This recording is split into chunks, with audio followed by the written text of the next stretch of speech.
Good evening, everybody. This is February 24th, 2021, and a meeting of the Committee of Infrastructure is held at this time, and the time is now 7:33 via teleconference. As chairman of the Committee of Infrastructure, I find that due to the state of emergency declared by the governor as a result of COVID-19 pandemic and in accordance with the governor's emergency order number 12 pursuant to Executive Order 2020-04, this public body is authorized to meet electronically.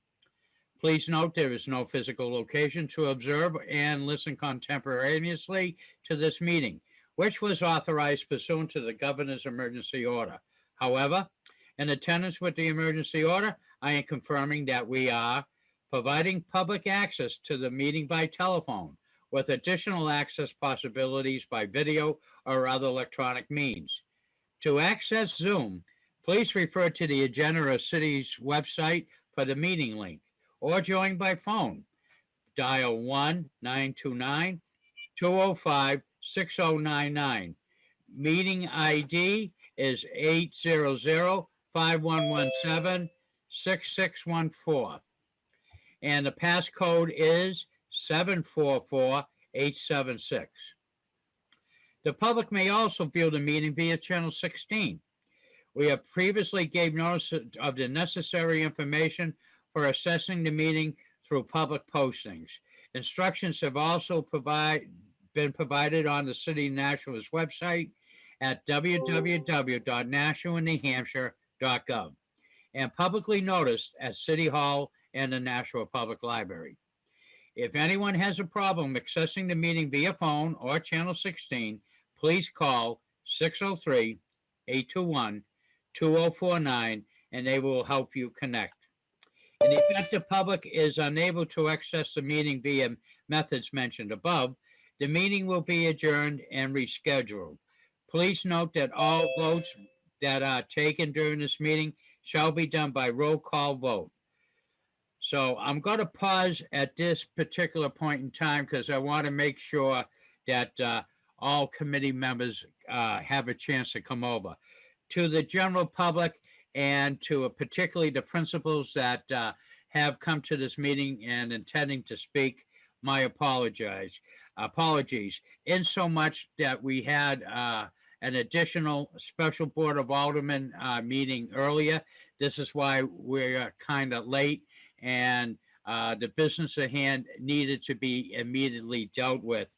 So I thank everybody, particularly all the principals who were here, the general public at large, for their patience, but we will get forward. I think we're going to have a wonderful presentation tonight by Mr. Cummings and several others, so it'll be well discussed. So I thank you all for your patience on that matter. And it seems like we have some of my committee here. So let's start the meeting by taking a roll call attendance. When each member states their presence, please also state whether there is anyone in the room with you during the meeting, which is required under the right to know law.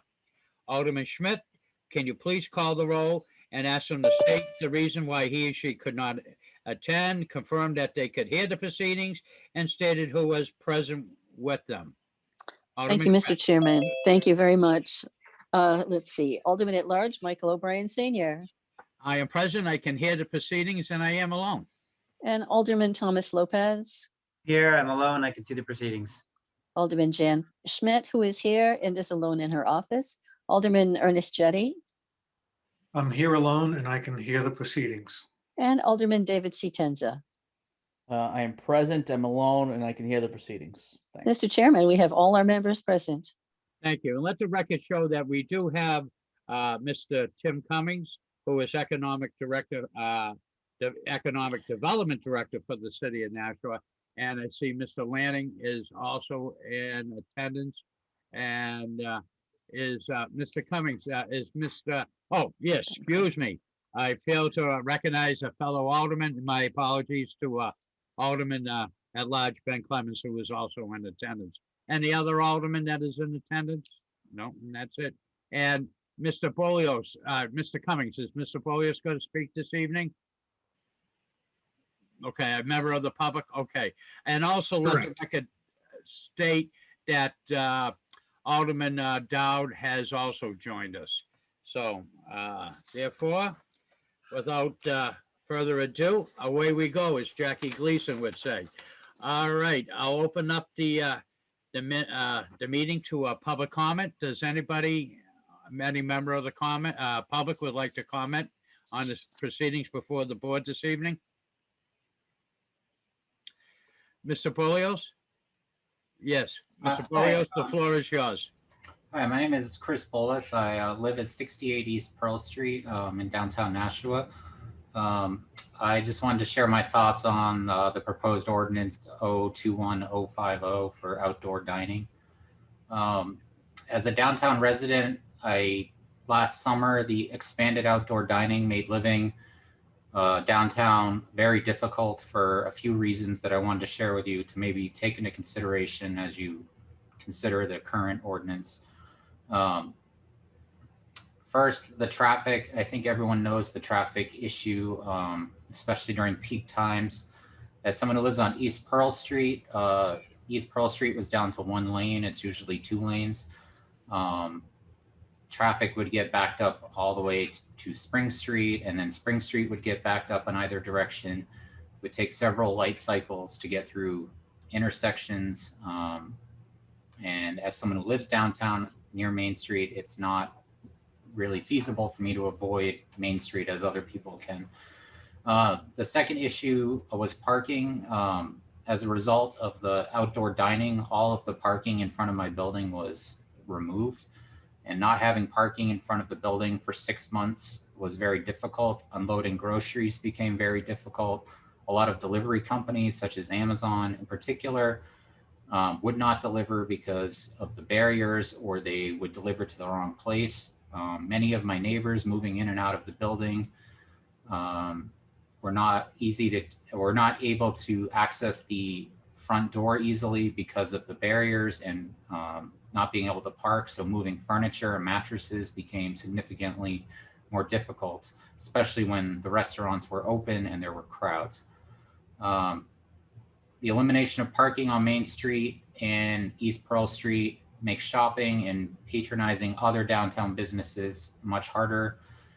For instance, there's a new barber shop that just opened next to Stella Blue, and without parking in front and with a crowded restaurant now going in, I fear that downtown businesses will suffer at the expense of restaurants.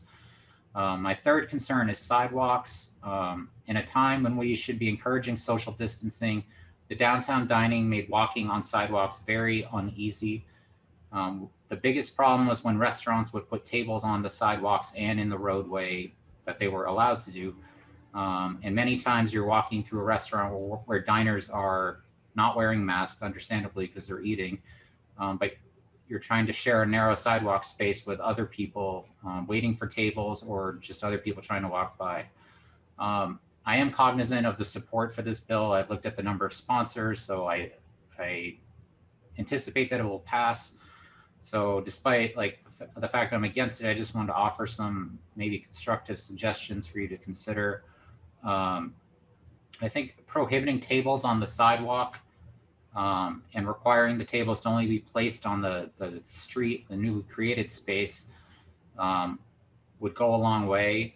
This would make it a lot easier to walk on the sidewalk and still give restaurants a lot of ample room to serve their customers, and would just allow for easier passage down the sidewalk and maintaining social distancing.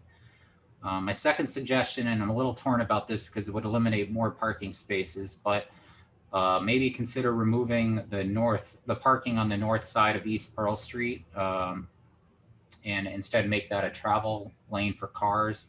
That way, if you made that a right turn only lane, cars that were trying to go straight onto West Pearl Street or turn left onto Main Street wouldn't be at the mercy. A lot of times cars couldn't turn right onto Main Street because it was backed up. So this would allow cars that want to go straight or take a left to keep going and not back up traffic. And the third suggestion I have is I don't think it would be unreasonable to scale back the time frame as it stands now. It looks like it's March 15th through November 15th. I don't think it's really realistic to expect people to be eating outside in the middle of March. And I do acknowledge we're going to have some occasional few days, but given the huge inconvenience, I don't think it's necessary to have this for such a long time. I think a more reasonable time would be something along the lines of mid-May or Memorial Day through the end of September. I think by the end of October, the weather is getting colder, and I think that existing outdoor tables will be sufficient for those timeframes. And I think everyone's also hopeful that COVID will be subsiding by the fall with vaccinations. So indoor dining can resume. And that's all I have to say. Thank you. All right, thank you, sir, you're not going to get any reply from any alderman, but we do appreciate your comments, and they will be weighed into the balance. And I did know that the community development director was taking good notes there, so thank you very much for your comment. Discussion. If not, we can move right along to communications. There are none. Okay, unfinished business, Also none. new business resolutions, None as well.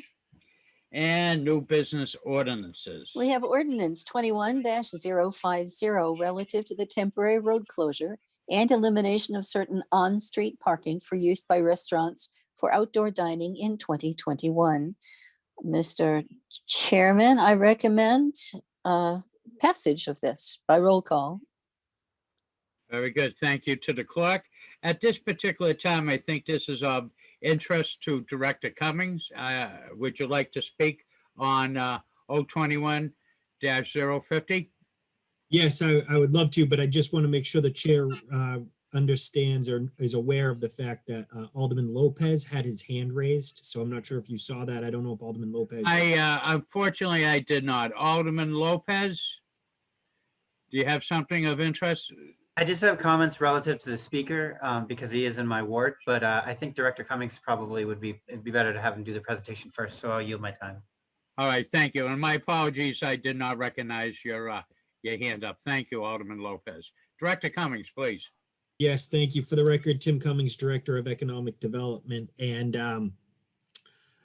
I would ask the speaker to make sure he stays on during this conversation and discussion this evening, because particularly of his interests on East and West Pearl Street. I want to make sure he's aware of the fact that there's going to be major construction occurring at the corner of Pearl and Main with the future Performing Arts Center, and Pearl Street's going to be going down to one lane. So that's just something that he should be aware of or cognizant of, and I'll go through that when I get there in my presentation. So if I may, Mr. Chair, I was going to share my screen and just quickly walk through the legislation this evening. And I know folks don't like the shared screen to be up for too long, so I'll try to bring it down as quickly as possible. But I thought it might be good to kind of have a visual aid to talk through some of the various elements of the legislation that's before you this evening. So I am going to share my screen. Hopefully everyone can see my screen now. And so again, so the legislation's up before you. Here are the recitals that basically kind of orientates everyone to why and where and how we're doing this.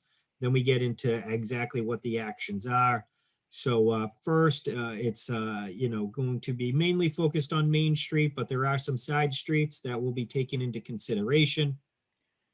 And we're talking about modification of the road lanes, elimination of parking spaces, reorientating of handicap spaces, narrowing of lanes where necessary. It also talks about the idea and that we will be tweaking this and making adjustments as we evaluate as time goes on. And it's predicated on a process of a recommendation of the Director of Public Works and the parking manager, and ultimately for the mayor then to take said action if we need to change anything along the way. Everything I've just mentioned thus far has been what we did last year, and is exactly what we did during the warm months of 2020 to try to help during the time of COVID. Lastly, the legislation is for an effective date of March 15th. That would be, in theory, when we would legally be allowed to put out the barriers, and then an ending date of November 15th for when the barriers would need to be picked up. Now, with all that being said, I wouldn't want to suggest that we are not targeting the March 15th or the time frame, March 15th, March 16th time frame. We absolutely are looking to and shooting for that as the timeline, but we are by no means having to do that. And if we did it later, we absolutely could. This legislation would allow us to do it later if that was the desire of the community. Why did we focus or settle on March 15th or thereabouts, the Ides of March? It is due to two reasons. One, the standard or traditional outdoor dining program for the city of Nashua runs March 15th to November 15th. So it made sense to just uniformly do it with the outdoor dining that is allowed as a matter of what we've done in the past precedent.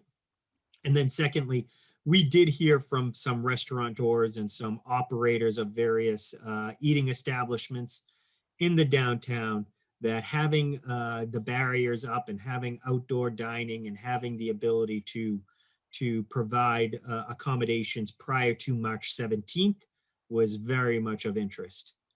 So that was the rationale for how we arrived at this type of timeline. So anyway, so I'm going to just continue on quickly here through the maps, which, is part of the legislation.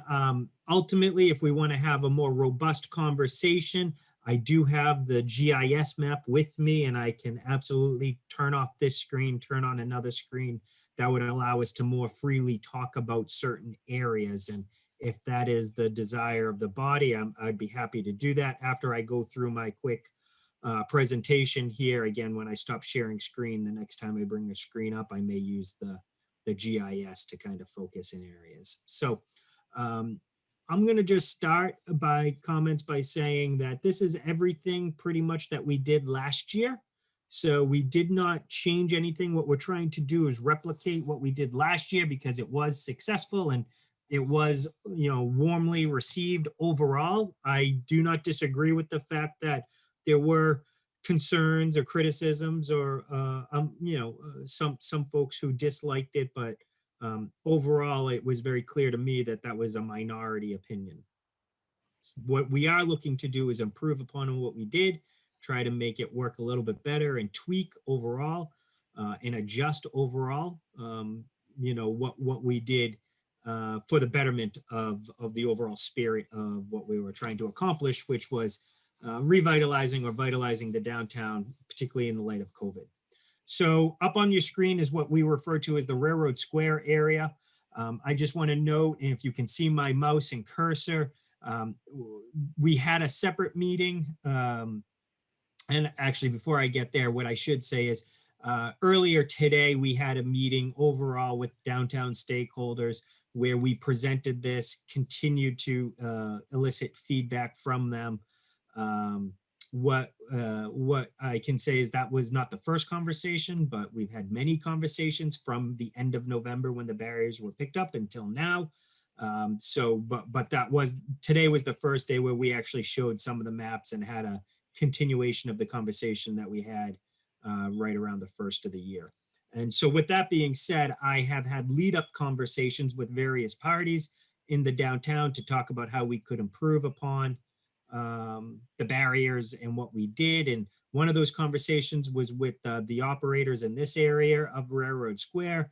And they essentially recommended and outlined something that we are evaluating, and I think it's something we can accommodate, but switching the sides of the barriers from this side over here to over here, keeping the barriers over here, maybe moving some of the barriers that were right here to a couple of the spots right in along here, and freeing up all these parking spaces in and along here. Now, we haven't decided to do this by any stretch in finality. It's still being contemplated and worked through by the engineering department of the city, but it did seem to make sense because trucks would be able to turn through. It keeps all the pedestrians on one side, opens up some parking spaces, and still provides the type of environment that we were looking to provide. So that's just an FYI. Continuing on down here, we have Peddler's Daughter. Again, this is something that we did last year. Nothing's changed. I will point out, note that we have a new restaurant going in through here. I haven't been in conversations with that restaurant. It does look like sometime this spring, this summer, they will be looking to operate and open. So is there a possibility that we, look to tweak and put out some barriers in and along here? Maybe. I can't guarantee you we will be doing it or wanting to do it. We'll still be evaluating it, and it's something that folks should be aware of that could come about. Again, just continuing on down here, there's the Peddler's Daughter. Again, some just traffic calming that we did previously, we're continuing to do again. Then we're moving along into the next block, which is, between Water and Factory Street. Everything that you've seen in through here is what we did previously, and we will be looking to do again. I'm going to just show you something on Factory Street here. So again, just something for folks to be aware of. If you can see my screen, it's somewhere further along down here. We will be looking to potentially put in some barriers further down Factory Street. It's not shown on the map now, but there is a strong likelihood at some point that would come about if the restaurant that is talked about opening up does open up on the time frame that they were discussing. And I haven't had an update of recently, but it is something that they are contemplating. I've been in contact with them, and it's something that I just want folks to be aware of, that could be a change that ultimately gets done as the season goes on. When we initially started, we did not do anything on Temple Street, but in the middle of the warm season last year, we did put out some barriers on Temple Street, and we will be continuing to do that again. Again, from Factory to West or East Pearl Street, everything that we did in through here is the same. Alderman Clemens, I see your hand there. Do you mind if I just get through the presentation and then you're on mute, Alderman Clemens? Okay, thanks. So Factory and Temple, as we go through this, Factory, Temple down to West and East Pearl Street, all this stays the same as what we did last year. I do want to note and talk about this corner right here. So again, I just want folks to be cognizant of the fact that 201 Main Street is going under construction. We will be needing to, no matter what we do, have West Pearl Street and most likely East Pearl Street, not even due to the barriers, but for public safety reasons, go down to one lane. The thought process would be is the parking spots on the north side of West Pearl Street would become a travel lane. There's going to be barriers put up in through right around through here. That is to create a safe zone, working zone for the construction. Now, we never put barriers out last year on West Pearl Street. It was something we looked at and studied. Ultimately, it didn't seem to be of real interest or need, and we were in the middle of the season when this came up, so we didn't pursue it. Since that time, and I have had conversations with the operators on West Pearl Street, and particularly one operator has requested that right before the bump out on Elm Street on the north side, we look to put some parking, remove some parking to put in some barriers. This is something that's being considered right now. I've had preliminary conversations with the city's engineering department. They believe that this is something that could be accommodated. I do want to point out what we would need to do then is essentially weave the traffic flow where you'd be on the north side traveling one lane, and then you'd need to pivot down to the south side of West Pearl Street, again, one lane, and then you'd continue on after you get past Elm Street and the bump outs. And that's to accommodate this, this potential area where we would be doing some barriers. So that's just an FYI. There's something that's currently being studied, and I wanted to make sure folks were aware of that potential change that was requested by, again, by an operator. And then continuing on here, again, we have the Pearl Streets. So going under construction, it should be noted that not all the outdoor dining is going to be allowed to occur right in through here, just because of the construction that will be occurring at 201 Main Street.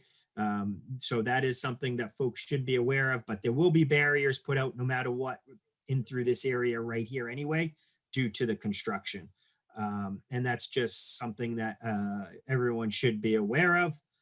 Again, then nothing really changes in through here. And the same traffic calming is used as you continue on to East and West Hollis Street. So we're trying to keep it as consistent as possible as what we did last year. I will stop sharing my screen right now. Alderman O'Brien, if that's okay. Very good. Thank you. Director Cummings, are you ready for questions?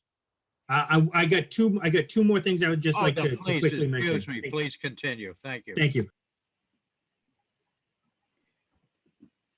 Yes, so as I'm stopping to share my screen here, I did want to just make sure folks know that the barriers are looking to be the same as the type of barriers that we used last year.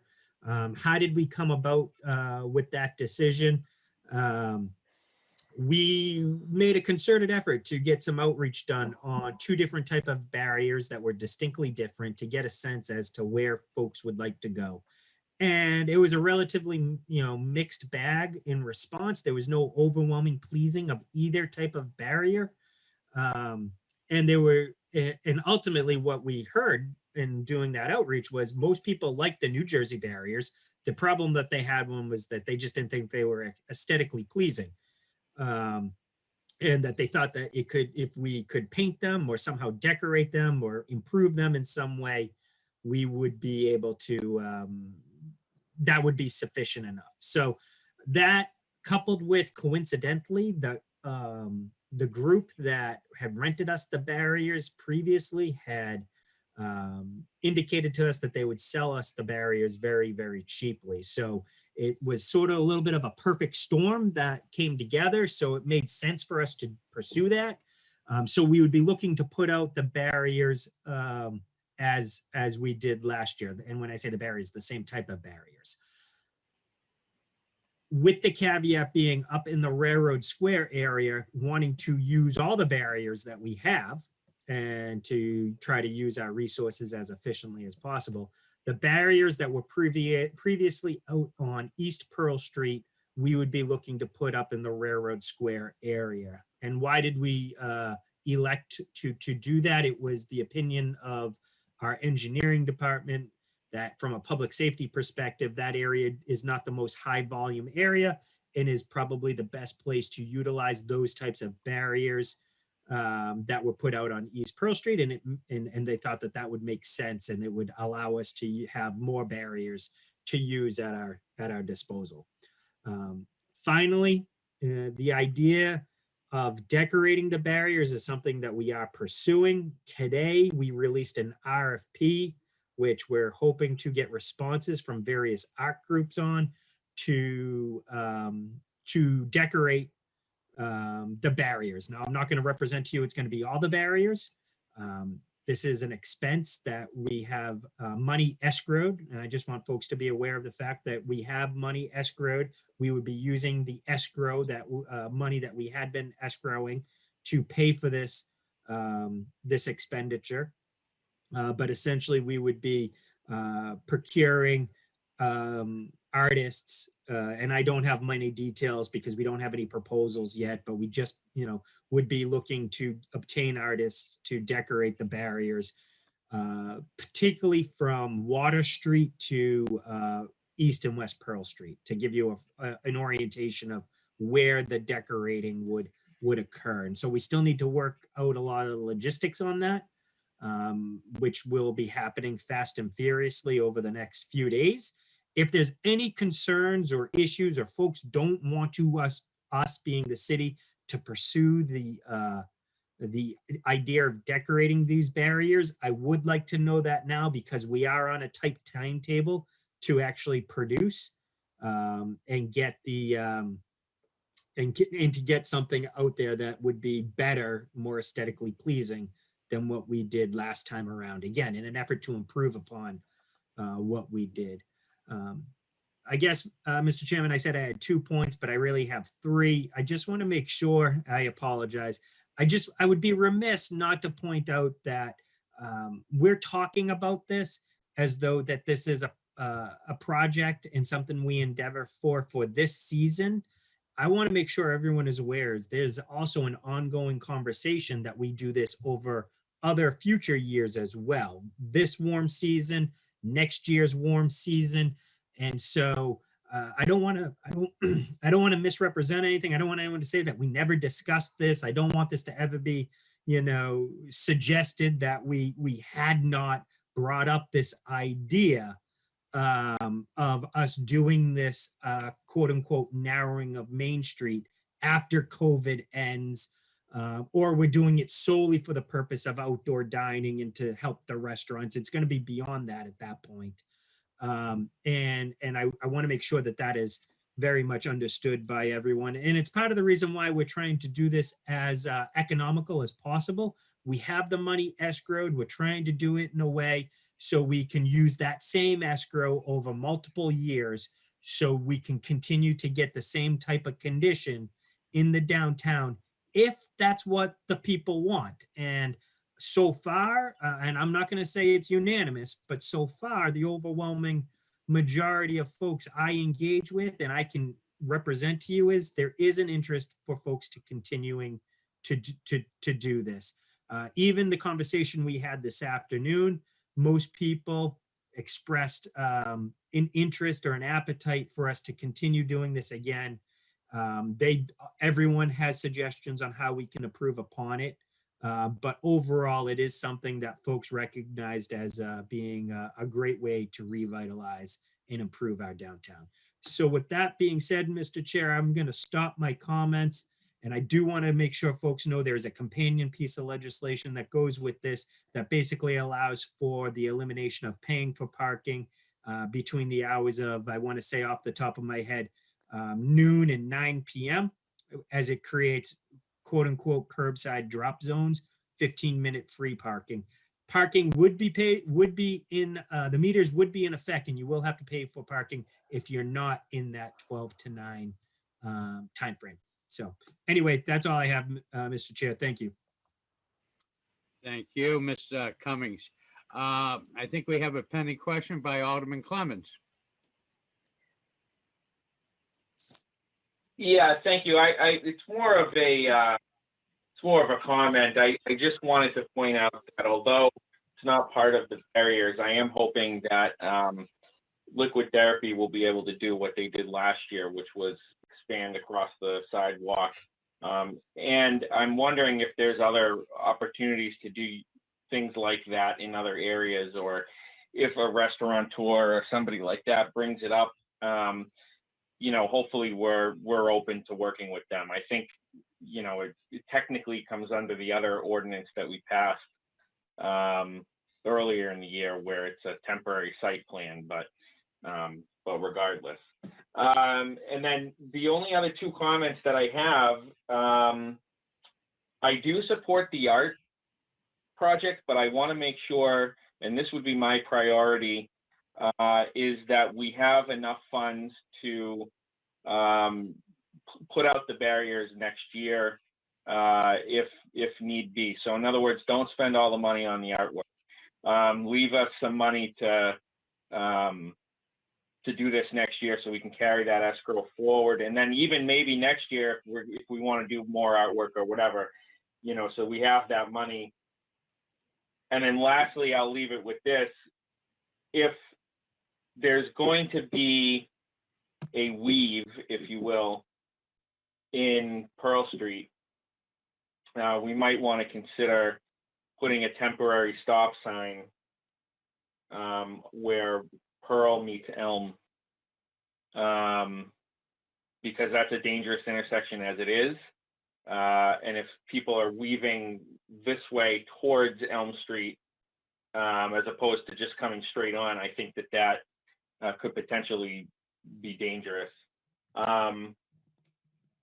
So I'll leave you with those thoughts, Director Cummings. And then the only other the question I had was, and correct me if I'm wrong, are we still doing the barriers on East Pearl Street? Yes. Okay, so East. Yes. Okay, it was West Pearl Street that. Okay. All right, that's all I have. And obviously, you know, I was proud to sponsor this with the mayor and Alderman O'Brien. Glad that we have the co-sponsors that we have, and I look forward to this hopefully getting a favorable recommendation. So thank you. Director Cummings, rebuttal? Yes, I just want to make sure I address all of Alderman Clemens' concerns. If I miss something, please let me know. So first and foremost, it is absolutely our priority to maintain the escrow so folks can, if they so desire, do this in future years. That is part of our budgeting plan, and I am trying my best to preserve the money. So if folks want to do it, they can. I wanted to make sure I got that out of the way. I will absolutely bring back to the engineering department that there was a suggestion that we look at temporary stop sign on Elm and West on West Pearl as they continue to evaluate this and see what they say. Overall, the art is something that we're trying to do, and we will see how we do with it. But we are not going to prioritize paying for the art over being able to put out the barriers in future years. So I think I hit upon everything. If I missed something, I apologize. Okay, great. Thank you. And actually, it's something that Alderman Clemens reminded me of, and I failed to mention during the meeting, during my presentation during this meeting, but I should recognize and point out that Alderman Lopez in a previous infrastructure committee meeting, when we discussed this, suggested the idea of doing quote unquote pop-ups. And so from that discussion, I have outreached to various nonprofits and downtown organization groups to ask if there's an appetite or an interest. And I've gotten a positive response from Great American Downtown and the United Way, where they have suggested that they will try to do something in the spaces that would make sense for there to be a pop-up. Nothing that would be competitive to our restaurants or to our retail group.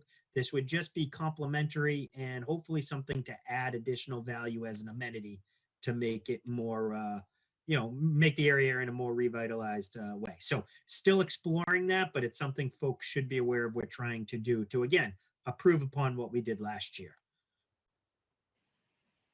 Thank you, Director Cummings. Alderman Lopez. I just wanted to express first my concern for the West Pearl side thing. DPW did just come to us a couple months ago asking us to adjust the spacing on that and expressing concern about the blind turn over by Elm Street and West Pearl. I guess my question to Director Cummings just really quickly is there a reason they can't just put it on the other side of that bump out? Good question. Yeah, if I may, Alderman Lopez. Yes, we explored that because we suggested that.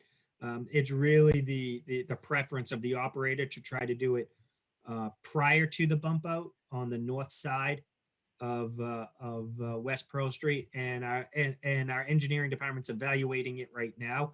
They are thinking it can be possible, but we don't have any definitive answers just yet. Okay, I mean, if they say it's safe, then that I would obviously go with that. If that business owner is really excited about having a shadowy spot next to a construction site instead of a sunny spot where it's quieter, okay.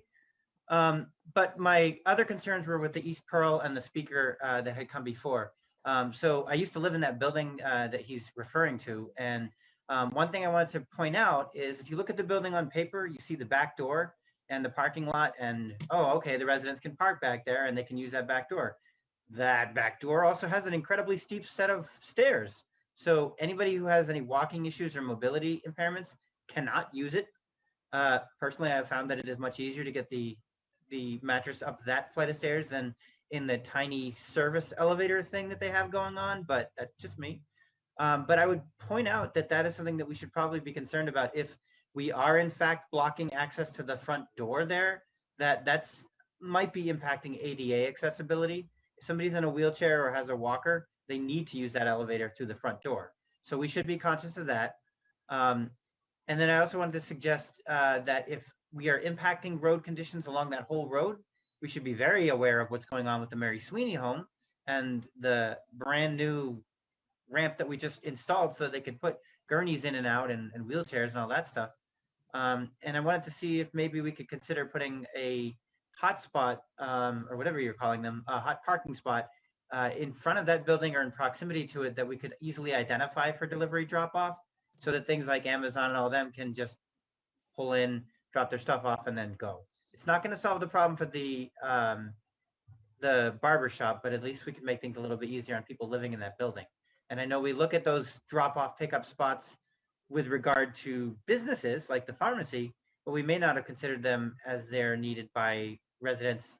That, I mean, Amazon is a luxury for some, but other people cannot get out, and they need those delivery spaces for their prescriptions, for their food, and even medical equipment. So we should consider that.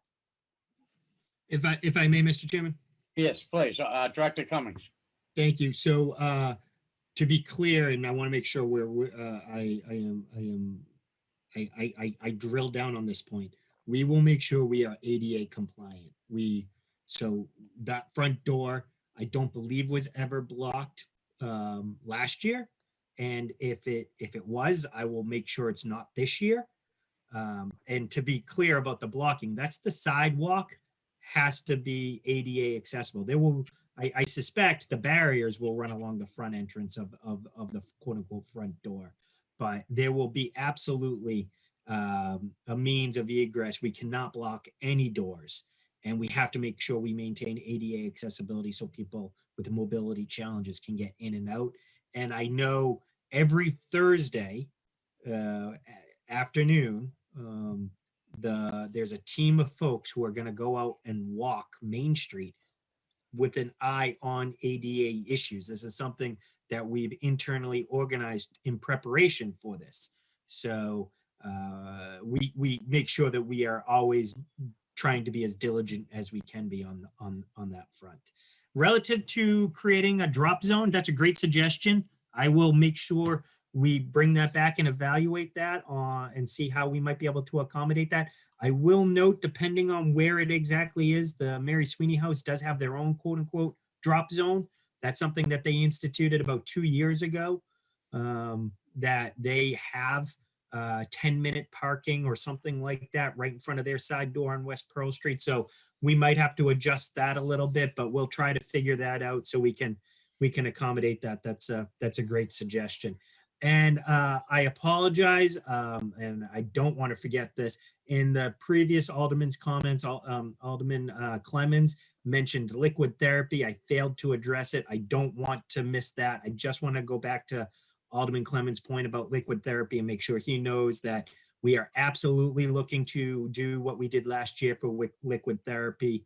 And the reason why we didn't necessarily need to discuss it here tonight is everything that they do is already on what we consider is not on the street, but on sidewalks and parkland area or right of way.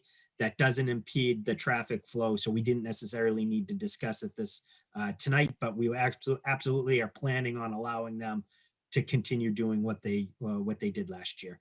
And any other restaurant or retailer for that matter, and it doesn't need to be a restaurant per se, any merchant who wants to use the right of way can, just like the way Liquid Therapy would apply for it by getting what's called an encumbrance permit of the right of way, could use the right of way if they wanted to, maybe put some clothing racks out or whatever the case may be. So again, I just want to make sure I address that. If I can just Follow up, Alderman Lopez. Yep. So with the drop zone, my point was, I mean, I doubt that we're going to put any kind of restaurants in there or anything.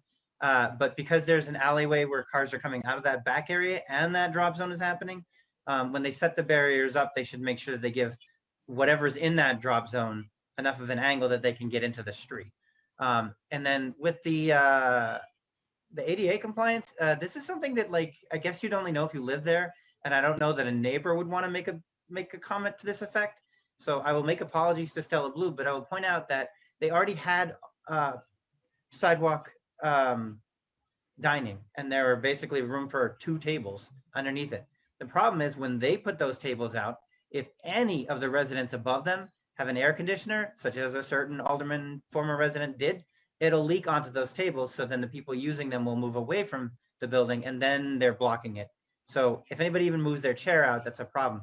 We might need to consider, or it might be a good idea to consider, just giving them more space in the street parking area and not blocking the sidewalk, only because it's only an issue when there's something on both sides. Thank you. Thank you, Alderman Lopez. And, you know, we're going to have a discussion with that alderman with the leaky AC unit. But I was just going to say, Director Cummings, the existing ordinances that were meant for outdoor dining, such as on the sidewalk, were codified to be ADA compliant, and they should be adhered to. So this is nothing new. So if we follow the example that this is existing law, and I'm very excited that you mentioned people would be out there watching to enforce. Let's pray that we're not going to have any other issues and make this a city that's more accommodating to our ADA friends. I see in the queue, Alderman Jettie. Thank you, Mr. Chairman. So I was able to attend the meeting that Director Cummings had this afternoon. Just as some feedback, Director Cummings, some people mentioned to me that they had no idea of this meeting. I didn't learn of it until I got an email from Paul Shea about 12:30 this afternoon that there was going to be a meeting at 4 o'clock. So I would,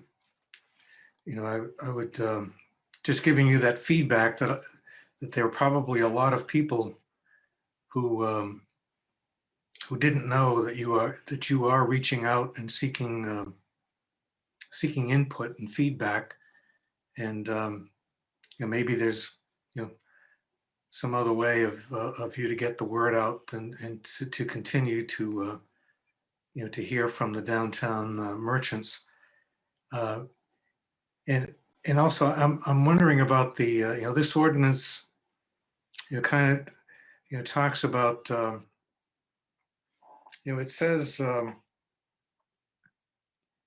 it talks about the road closures and the elimination of parking and the installation of barriers in accordance with the map that is attached to it.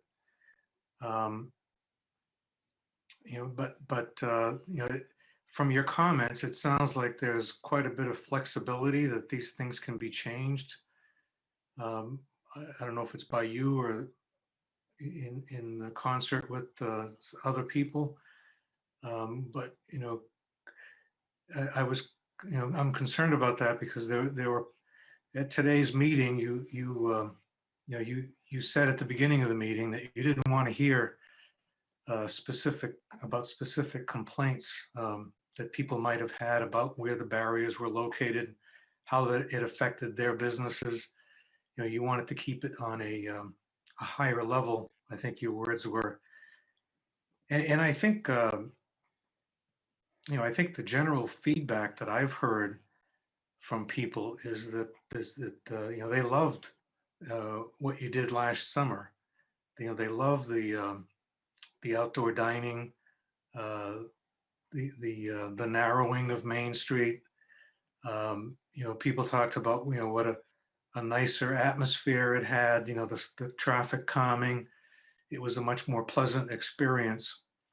And I think, you know, that, you know, as you pointed out today, I think that was echoed.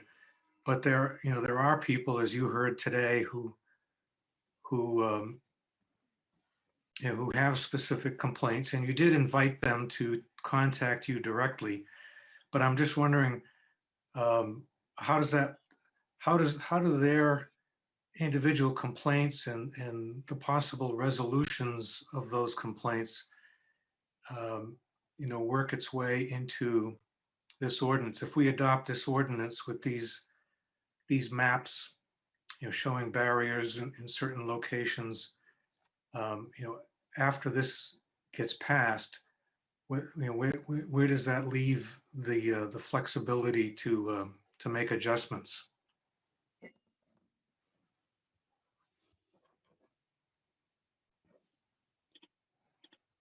If I may, Mr. Chair. Oh, absolutely. Thank you. Well, actually, I see Alderman Clemmons wanting to speak. I defer to Alderman Clemmons. Alderman Clemmons, you have the floor for rebuttal. Yeah, well, it's so the legislation allows the let me just pull it up here on my screen. Sorry. Yeah, the legislation itself says, be it further resolved that upon recommendation of the Director of Public Works and the parking manager, the mayor may approve additional road closures, elimination of on-street parking, and creation of handicap spaces to accommodate outdoor dining locations. So basically, to answer the question of Alderman Jettie of how that might come, at least in the sense of mechanically how that might come forward, it would be the parking manager and the Director of Public Works that would be the one to make the ultimate decision on something like that. I would imagine that, you know, if people have a complaint about a particular area, or if they, a business wants some, you know, a barrier somewhere else, or they want something changed or whatever, just like any citizen complaint or would go through the appropriate channels, for example, through City Hall or through the Economic Development Department, and then those would be forwarded to the two people mentioned, and the mayor would make that ultimate decision. So it's kind of how it was written, and I know that that's how it was done last year as well when we had changes. But I'll let Director Cummings speak more to that. Yeah, Director Cummings, further answers for Alderman Jettie.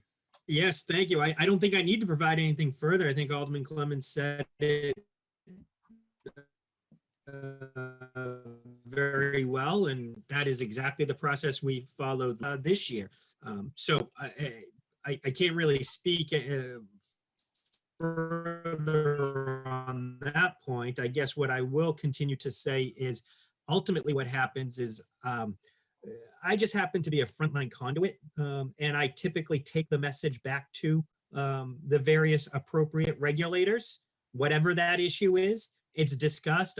Ultimately, I am not the decider of a lot of this, you know, and then, you know, decisions are made, and I just communicate that back to the various stakeholders that may raise the issue.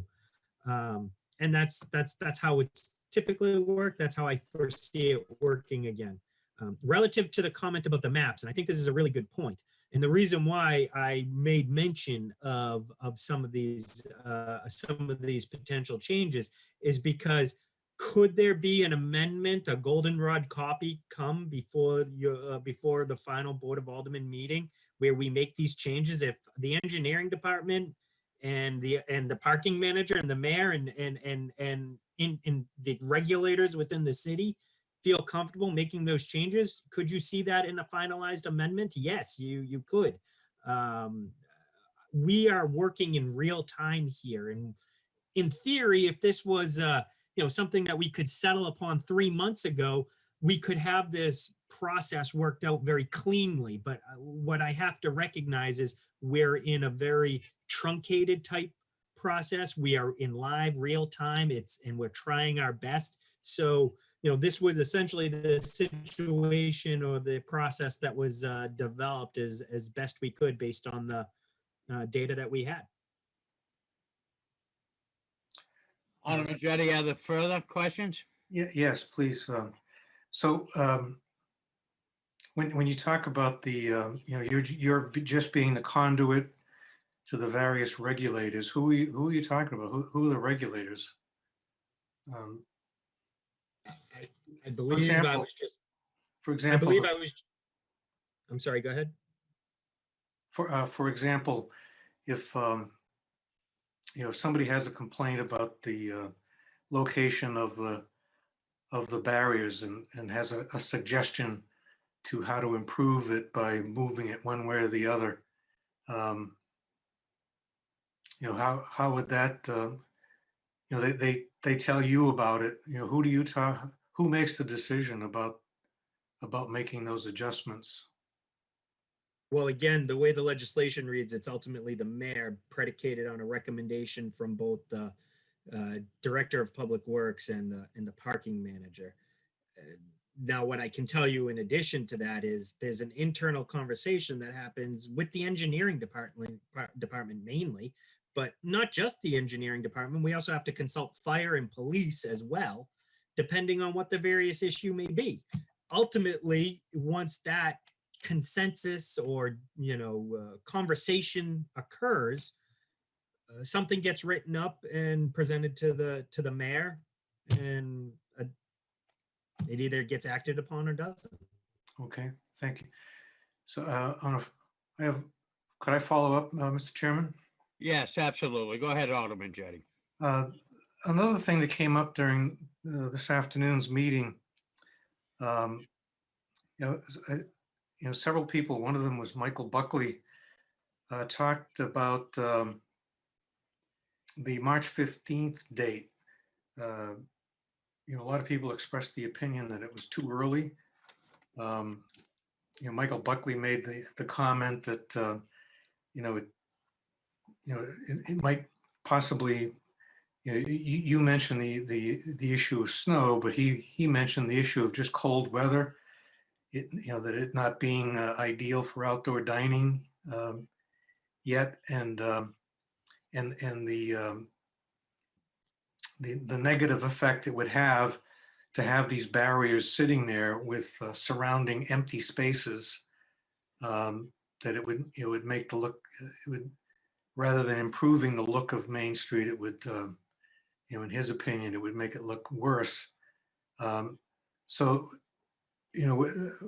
how will the decision about the date be made? I know you said that this ordinance just authorizes March 15th, but doesn't necessarily mean that that's what the date will be. How will that decision be made?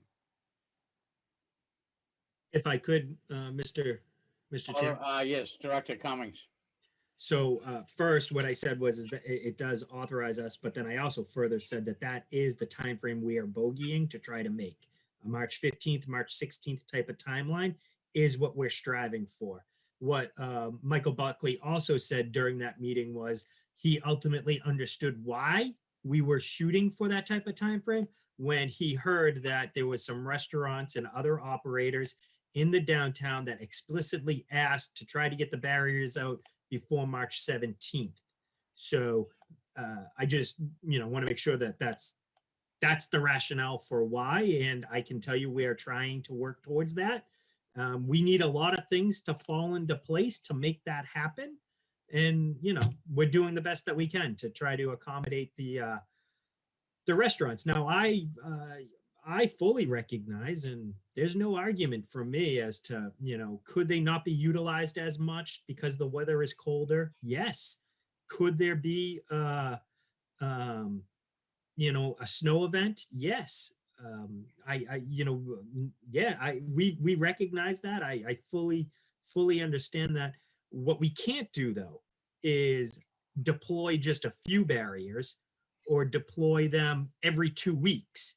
I mean, so a decision needs to be made. Either we're going to deploy them March 15th or April 15th or whenever folks want to deploy them, but we can't. We don't have the resources. It would be cost prohibitive, and you couldn't, from a public safety standpoint, just put out a few barriers and not the others. So if folks want to do it, later, okay, I hear you, but we're just trying to be accommodating to the restaurants that have expressly asked for it. Okay, and if I could, Mr. Chairman, the, Absolutely, Alderman Jettie. Is this the final one, though? I do have another alderman in the queue. so the other issue is the painting of the barriers. I think, one of the points that was made was, it would be a lot, there are a lot of barriers to paint. It's going to take time. It's going to take money. And I think it was Michael Buckley again who suggested, spray painting them, some uniform color that would, improve the look.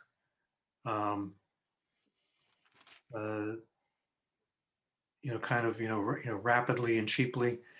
I'm certainly not qualified. I'd have to defer to Alderman Lopez. I'm certainly not qualified to judge art. But You're picking the black. I would think a uniform coloring, spray painting the barriers in a uniform color would do a lot to enhance their look and avoid, a graffiti looking like, result. Again, I defer to other people about what's, art is in the eye of the beholder. I just want to make sure that it ends up looking better and not worse. And so thank you, Mr. Chairman, and I will stop there. Thank you, Alderman Jettie. I can't come back to you, but in fairness to everybody, so I'll move on at this time to Alderman Schmidt. If I could, Yes, if I could, absolutely, Director Cummings, excuse me. because I do not want to be held responsible for the art that is ultimately displayed. So for the record, beauty is in the eye of the beholder is the quote. I completely recognize that, art is art. I don't disagree with the fact that taking a more conservative approach and just spray painting them all a solid color would be an improvement. In fact, anything really would be an improvement from what it was last year. But ultimately, what we're trying to do is trying to bring some art and some beauty to the downtown. And I defer to the artists and the people who are more in touch with that than I am. And I'm just the arbiter of the process here to try to make things happen. So I just want to make sure no one holds me responsible for the art. Thank you, Mr. Of Chair. course, you're going to be no. held responsible, Director Cummings. And Yeah. Director Cummings will state it, because I know myself, I'll try to get away with a plaid shirt with checkered pants, but that's, thank God I got my wife. Alderman Schmidt, please. We're all glad you have your wife, let me tell me you. too. Oh, I'm so sorry that I missed this meeting at 4 o'clock today. I was down at the high school getting my jab. I'm glad to have my first one done. It sounds like a really productive meeting today, and I'm very glad that there's a lot of conversation going on, because that's how you wind up with the best answer in the long run, that everybody's involved in the people who are really going to benefit from this. I just wanted to say that I'm reading the ordinance. All that we're doing by March 15th is making sure that this legislation will be in place. It's in place. We know that we can move forward with it, and that's a good feeling as well. And of course, the people that are making the decisions, besides the firemen and police, it's clearly placed on the shoulders of the Public Works, the parking manager, and the mayor, that they will make the final decisions. And leaving that decisions in their hand is the right thing to do with all of the data that you're bringing together. And so I hope I can make the next meeting of that group, because it sounds like there was a lot of really good ideas going on. Thanks very much. Thank you. Thank you. If I may, Mr. Chair. Absolutely, Director Cummings. Yeah, thank you, because it hits on a point that Alderman Jettie raised a few moments ago that I failed to address, and I apologize. And that's just relative to the communication or promotion of that meeting. So, we did our best to get the word out, and I am open to taking suggestions. If anyone wants to tell me how best we can communicate getting publicity to those meetings. But what I do know is, we originally announced the meeting a few weeks ago, and it was included in the chamber, the chair of the Downtown Improvement Committee, and the Great American Downtowns email blast. And what was sent out today was actually a reminder email as a follow-up to the previous announcements to make sure folks were aware of the meeting. But I agree with the fact that people approached me and said they weren't aware of the meeting and they found out last minute. So, we do the best that we can. I heard the same thing about the ward meetings for the overnight on-street parking. And we announced those, I want to say December 15th for meetings that occurred in February. So we do the best that we can on that front, and there's always going to be that type of criticism. Okay, I do know I have Alderman Lopez in the queue, but I did promise Alderman Jettie to get back to you, unless you're all set, Alderman Jettie. You're good? Okay, thank you, Alderman Jettie. Alderman Lopez. Well, in response to that criticism, I just want to point out that we all miss pretty important meetings sometimes. We have to just use our best judgment as to which ones we can come to, jab or no jab. But with regards to the comments about art, I think it is important, and I would not live it down from positive street art or our graffiti movement to point out that graffiti itself is not what people consider to be vandalism or an unlikable art style. This is something that we had to address with earlier elected representatives. The graffiti style is marks on a wall. So any of the murals that we have in Nashua that are enjoyed by all are what would be considered graffiti. Scripting might be a little bit different. People don't like just the words and the curly, evocative art that's made out of those words. And people definitely don't like tagging where it's on an abandoned building that is being misused, and the tagging is often done to provoke society to pay attention to an area that's being neglected. The mural that we did in French Park is a good example, I think, of what Alderman Jettie was suggesting, and a possible avenue that the second part of it, the Rue de Renaissance, is an alternating red, white, blue set of panels. And then on top of that, as a second phase, we ended up putting different storefronts and designs and images and all that kind of stuff. So that is a way out that might be a little bit less controversial, where we could just put the base coat down of multicolored pieces and then add on to them as people are able to submit ideas or drawings. And it may not necessarily need to come out of the city's pocket per se. There could be opportunities for sponsoring sections of wall of barrier, or creating contests where people are donating, that kind of stuff. That's something that Positive Street Art has done a lot of, and we're probably going to be doing for the Rue de Renaissance, because we have to do an earlier section of it that is starting to degrade. So I've already been talking about with the Richelieu Club about potentially getting people to sponsor a section of wall with a certain image or a certain theme, and then the donor acts as a patron, the artist takes the money and then uses that to create the design. So if Director Cummings is concerned about being the arbiter of art, and Alderman Clemens is rightfully pointing out that we want to be careful with our money, maybe we should outsource this a little bit and ask the drawing a blank on the name now, the Arts Commission that we already have, ask them to discuss it and figure out among their stakeholders and their members whether they want to take a little bit more of a role in putting an RFP out, in reviewing the submissions, and curating it, and taking that on. It may be a way that we don't necessarily have to do this as legislators or directors of programs that aren't really associated with it, and let it connect with the actual population that would be doing it in the first place. Thank you, Alderman Lopez. Any other further questions by members of the committee? All right, if you can, Alderman Clemmons. Yeah, just briefly, I just want to say that the other consideration for March 17th with the barriers, and obviously they came about because of a public health crisis, and and so St. Patrick's Day is a very busy holiday, March 17th, and regardless of and actually that's why last year, a year ago, we shut down in New Hampshire, was because Massachusetts shut down, and then the governor, rightly so, was worried that our restaurants and bars were going to be overcrowded. I think with the way that the social distancing is now, it's normally, if you've ever been out on a St. Patrick's Day, and I know the chairman has, not at all.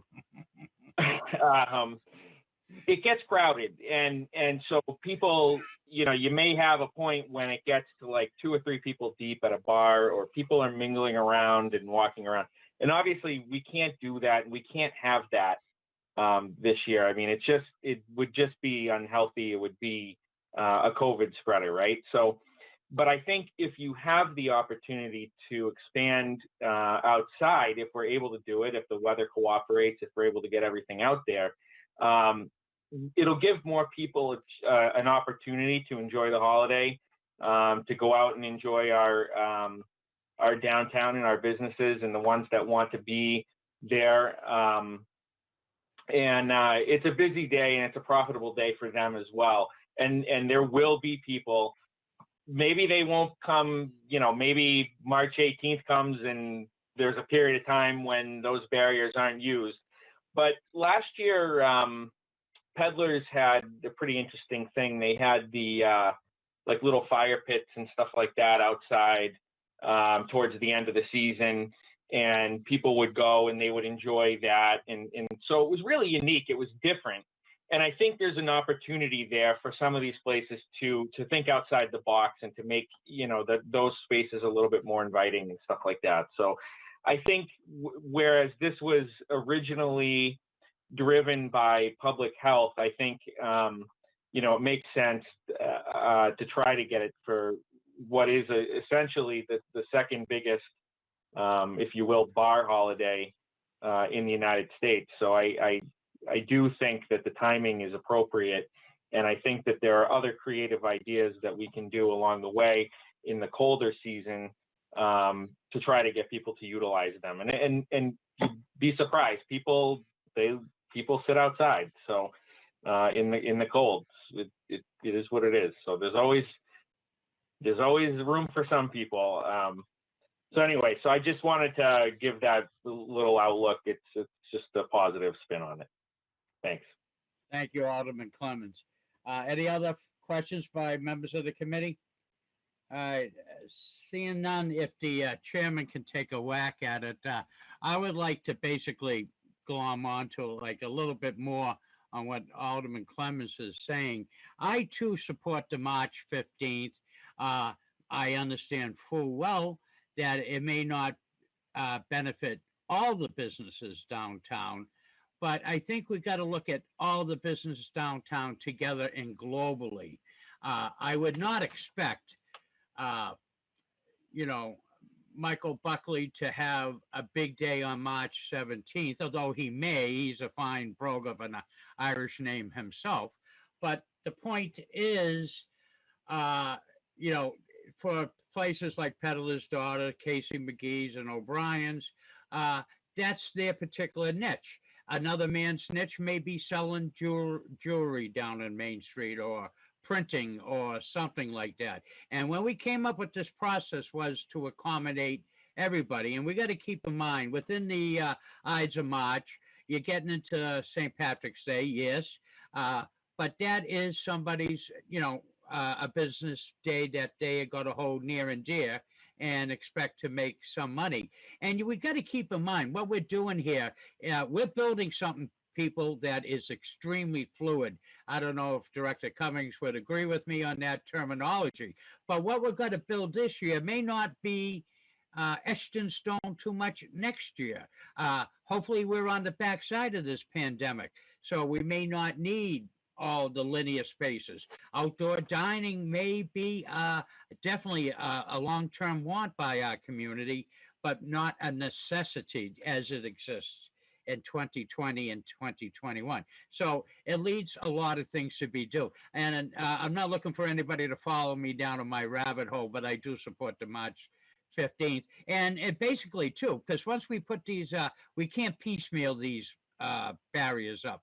We're paying an independent contractor to put them up. And so it has to be done at a particular date. And so I would ask leeway for businesses that maybe don't understand the March 15th to be a little bit more forgiving and looking at the globally debt. There's other compadres within the business community that will benefit from that. So now, if I may lead into a question to Director Cummings, our guest this evening, Mr. Boulos, and I apologize if I'm murdering your name, so please indulge me.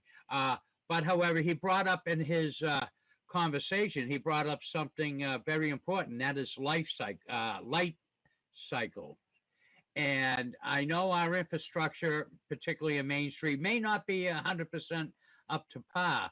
But last year, when we were looking at the barriers, we really didn't talk a lot about light cycles.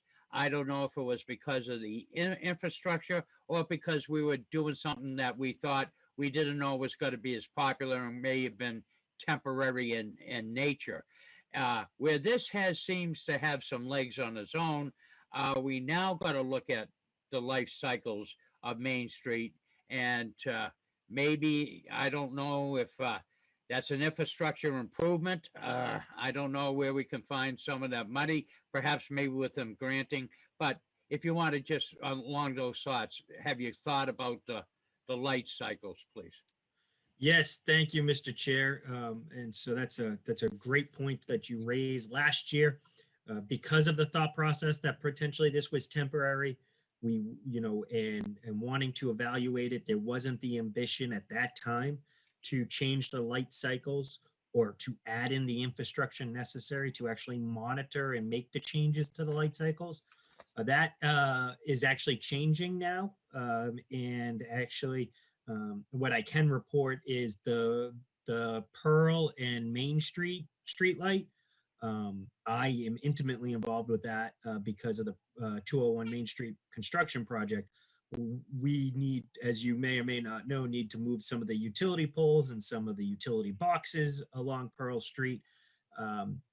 We are, because of that, also adding in additional cameras to watch Main Street and Pearl Street to make sure the traffic flow goes more smoothly. And that was a cost that the Performing Arts Center wasn't originally aware that it was going to take on, but is happily taking on to improve the downtown for the reasons that you raise, and will be, I know the engineering department in the city is going to be continuing to look to make those improvements at different intersections for the reasons you've outlined.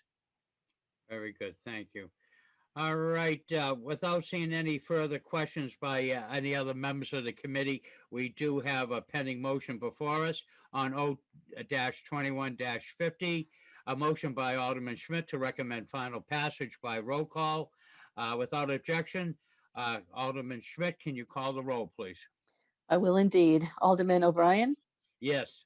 Alderman Lopez, Yes. Alderman Schmidt says yes, Alderman Jettie, Yes. and Alderman Tenza. Yes. That is all 5 of us, sir. Motion carries. Will the clerk please introduce the next ordinance? We have ordinance 21-051 relative to temporary 15-minute parking in 2021. And Mr. Chairman, I move for final passage. Very good. Thank you, Alderman Schmidt. I will look to Director Cummings for a brief explanation if you so wish. Well, I already touched upon it, Mr. Chair, in my previous conversation. Again, Tim Cummings, Director of Economic Development. Basically, this allows for the parking regulations to be changed to create that quote unquote 15-minute free drop zone between the hours of noon and 9 p.m. And it should be noted that paying for parking would be effect when it's not in that timeline. Okay, Alderman Lopez. Does it specify which spaces this will be, or does it give you the leeway to do things like address the loading zone that we were talking about on 68 East Pearl? If I may, Mr. Chair, Yes, absolutely. the companion piece of legislation allows the free, flexibility that you just referenced, Alderman Lopez, and this just allows for us to essentially not charge for parking during certain times. Okay, understood. Thank you, Alderman Lopez. Any further questions by members of the board? Alderman Jettie. So, Director Cummings, does this, this says that the parking would be free for up to 15 minutes from noon to 9 p.m. And so after 9 p.m., cars could park in those spaces without restriction for any length of time?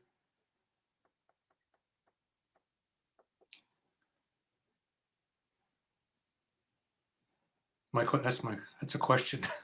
Okay, so I would have to double check to see what the underlying zone is for the particular area that you're talking about. But I'm gonna think Main Street, you're in zone 1, the meters turn off at 8 p.m. So you're essentially not gonna be charged for parking, I think is essentially what you're asking. Yeah, so I see Alderman Clemens putting up 7 fingers. I think he means the parking under normal circumstances would be Off at 7 p.m. until 7 p.m. Okay, so 8 p.m. 7 p.m. So then so the meters would be off at 7 p.m. So after 9 p.m. the 15 minutes would end, you'd be able to park there for not paying for the meter. Okay, thank you. And Alderman Clemens. Yeah, I just wanted to say that typically that we don't, it's kind of, I think it's in the ordinance. I'm actually not sure. I think it's in the ordinance that even though after 7 p.m. we don't charge for parking, but I think the time limits are still in effect. So I think that you were only really supposed to park there for an hour and a half, like if you're in zone 1, or 2 hours if you're in the other one in zone 2. But I don't know that that's really enforced after 7 p.m. because so it's kind of like, I don't think they really enforce that. So.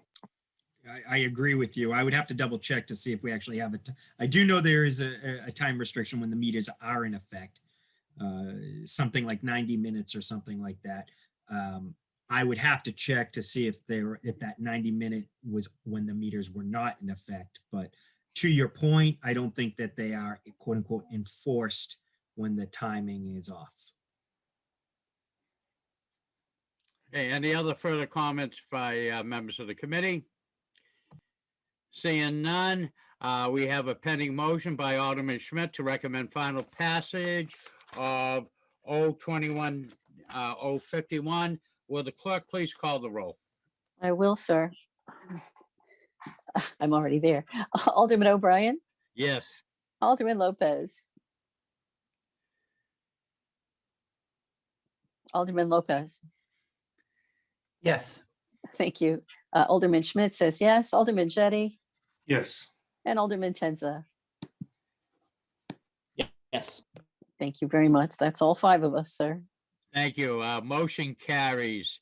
Ed, I will turn to the clerk to introduce the next ordinance, please. Ordinance 21-052, authorizing stop sign on Covey Road at its intersection with Ridge Road. And Mr. Chairman, I move to recommend final passage by roll call. Thank you to the clerk. If I may, this bill, the prime sponsor is Ward 9 Alderman Linda Harriet Gathright, who I don't see unfortunately with us this evening, but the second one in line is myself. And I was contacted by a gentleman that was involved in an auto accident at this particular intersection. He had believed that there was a sign at that location previously. It may have been when they reconstructed and reaffirmed the Ridge Road area, that sign may have been taken down. And so therefore we had conversations, and ordinance 021-052 was conceived to put it into law that there would be a stop sign with the intersections of Covey and Ridge Road. And that's all I have, unless further comments by any other alderman. Seeing none, will the clerk please call the roll of 021-052 with a motion of final passage? Alderman O'Brien, Yes. Alderman Lopez,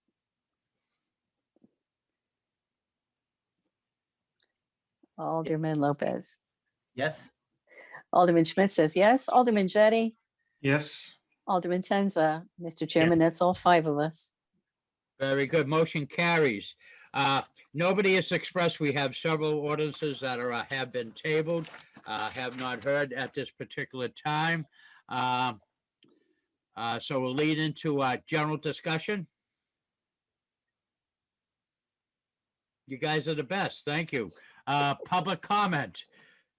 At this time, we'll open up the second half of the meeting for additional comment from any of the public. Is there somebody that would like to make a comment?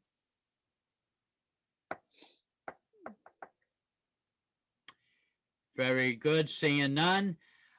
Moving on to the next, remarks by Alderman. Extremely good. And there's no need for a non-public session. So therefore, I will turn to the clerk. Do we have a motion? Oh, we sure do. I would move to adjourn by roll call. Very good. The motion is to adjourn by roll call. Will the clerk please call the roll? Alderman O'Brien, Yes. Alderman Lopez, Sure. Alderman Schmidt says yes, Alderman Jettie, Yes. Alderman Tenza. Yes.